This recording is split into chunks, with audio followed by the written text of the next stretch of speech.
Hey guys, welcome back to another video. Welcome to my series of Fantastic Four reviews leading up to Fantastic Four that is now has been released on Disney Plus. And because it's been released on Disney Plus, I am going to watch every single Fantastic Four movie for you guys and review them, give you guys my thoughts, some behind the scenes, yeah, I'm really excited. This is a review series I always want to do.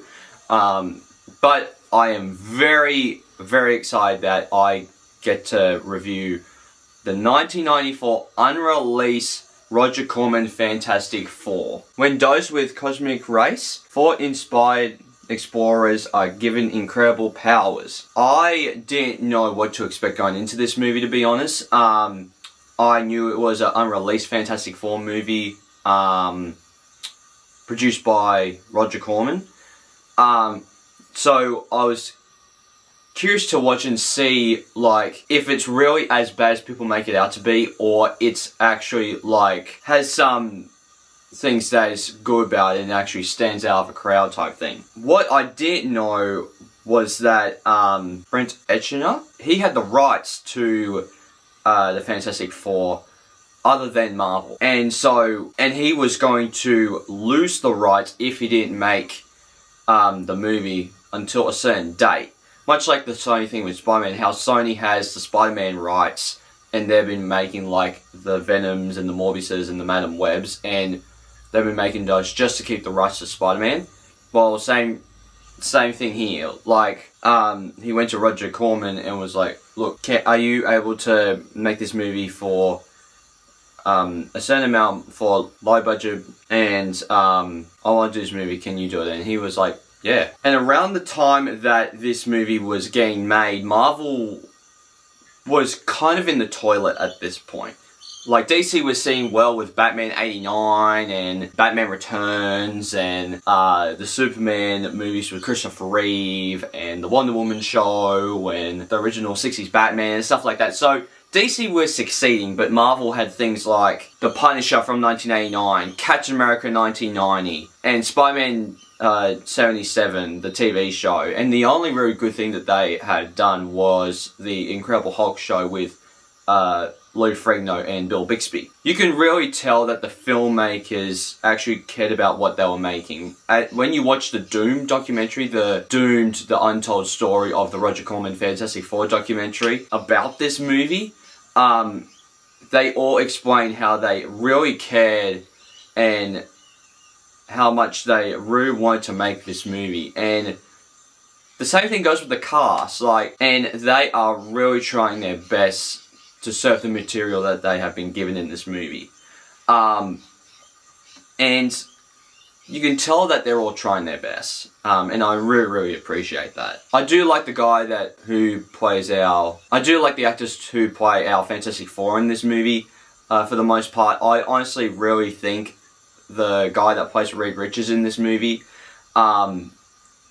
he gives off very Reed Richards vibe, which is a very hard vibe to pull off. And the same thing goes with Sue. I love Sue in this movie even more than I thought I would. Even though that later versions, I like the characterization and some of the backstory that they give us with those characters. But I think this is more comic accurate, Sue. And then, obviously, I do have problems with the special effects, but we'll talk about that later. Ben Grimm is also really, really good. I like how this movie deals with him. I do think that Johnny Storm is the weakest, weak link here. Because I think Johnny Storm, we have gotten out of the ones we've seen, right? So we have Chris Evans, Michael B. Jordan. He is definitely the second weakest. I think he's really, really good with the material that he's given, but I think that he's not as fiery as you expect a Johnny Storm to be. So that kind of makes you go give a bit more, be more energetic, be more wild and crazy, that type of stuff. So, but I think that was just the way that he was written more than that way that the actor actually portrayed that character. Something that doesn't work in this movie are the special effects. They are very product of the time. I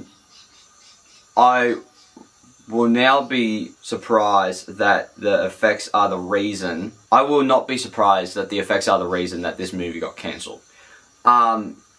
Because some stuff are very impressive, like how they would build practically a stretchy arm for Reed Richards, so you actually see his arm like going out and doing that practically, making a more hand and that type of stuff to stretch.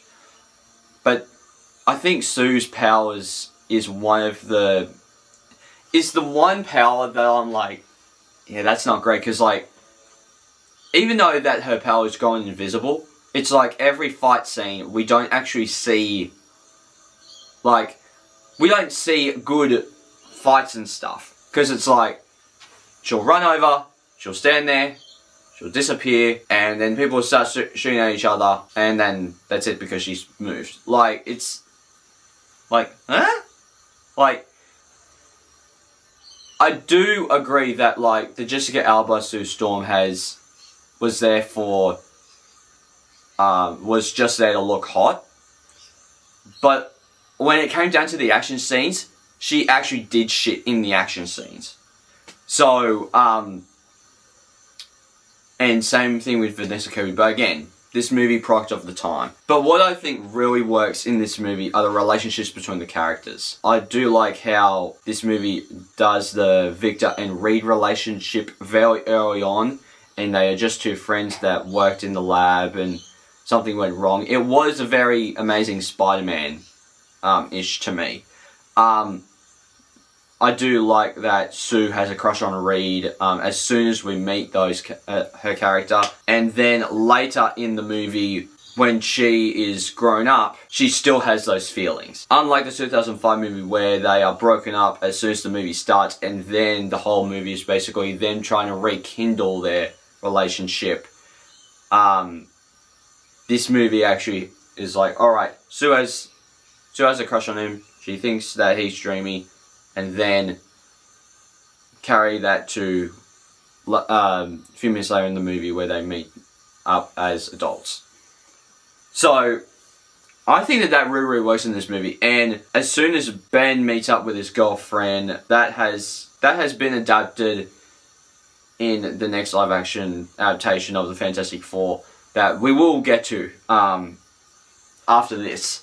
We'll get to that. And I like how she thinks that Ben is attacking her, but then she actually realizes that he's helping her, like just through her feeling because she's blind, right? So, and you can see on her face that she is accepting that that's very helpful of him to do that. The villain who is actually doing all of the things for Doom to succeed, I'm like, who is this guy?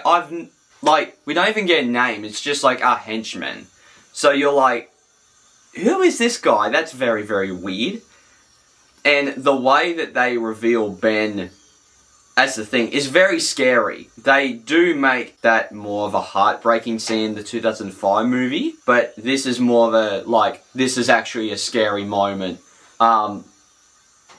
It also doesn't help that the Thing's costume is not fantastic. But, again, like I said earlier, product of the time. There are things in this movie that really, really works. There are lots of cringe dialogue in this movie, like Sue and Reed being in love. That type of dialogue is very cringe, but it's meant to be like that. I do think that the 2005 cast handled that kind of dialogue better, but for what this movie is and the product of the time, I think it's fine. I will say that once they get into their costumes, they do look a lot like the Fantastic Four from the comics. It's just the script and the film that they are in don't do a lot of justice to the movie as a whole, not them, because they're doing a great job and they're trying to do a great job. And I'm kind of surprised that, like, watching all, and I'll mention these in the other reviews, I'm kind of surprised that we haven't got a great representation of Doctor Doom within all of these movies. And I'm hoping that Robert Downey Jr. and the Russo brothers can change that next year with Avengers Doomsday in December.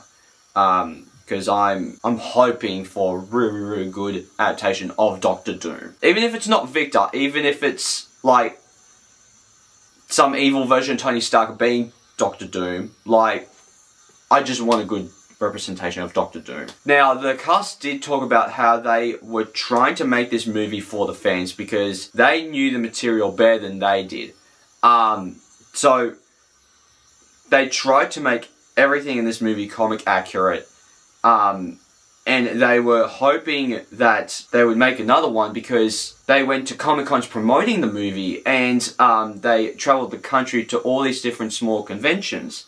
And they would show the trailer, they would show the posters, and the cast and directors would have Q&As and stuff. So, and for them to get this movie shelved in the way that they did is ridiculous. It's interesting that they were getting so much crap around the time that they were making this movie. Even to the point where Stan Lee was at one of the Comic-Cons and was saying trash about the movie, and even to the point where he wasn't expecting much from the Fantastic Four movie at that point. And he was going like, and again, I hate saying bad things about Stan. He is one of my top 3 heroes for sure. Both childhood and adulthood, right? So, but he was like, Roger Corman just got the rights to the Fantastic Four. Like, they haven't been working with Marvel. Everything we make in the future, the filmmakers are gonna be working with Marvel. So, like, it's one of those things where you're like, okay, right, that's kind of crap to say, especially when, like, your cast and crew are at that Comic-Con and they're actually, like, promoting the movie. That's kind of disappointing. I'm gonna give Fantastic Four 1994 2 out of 5 stars. I do think that this movie starts off good, but it does kind of crash and burn as it goes along, mainly because it does get a bit boring towards the end. The final battle isn't great. The effects aren't great. And as the ending goes, you're like, yeah, I understand why you kind of cancelled this version of the Fantastic Four. And, like, I think what I'll do is that after I do the Fantastic Four reviews, like the actual ones with a story and plot, as like a bonus review, I'll do a review of the Doomed documentary of the untold story of the Roger Corman Fantastic Four, because I think that also has some very interesting things in it that no one really talks about. So guys, next time we are reviewing Fantastic Four 2005 with Jessica Alba and Chris Evans. So guys, please hit the like button down below if you haven't already. Hit subscribe, also the little bell icon to get notified of future videos and reviews that I do. And I'll see you guys next time. Take care. Bye. Hey there. Subscribe to my channel. And also press this bell icon.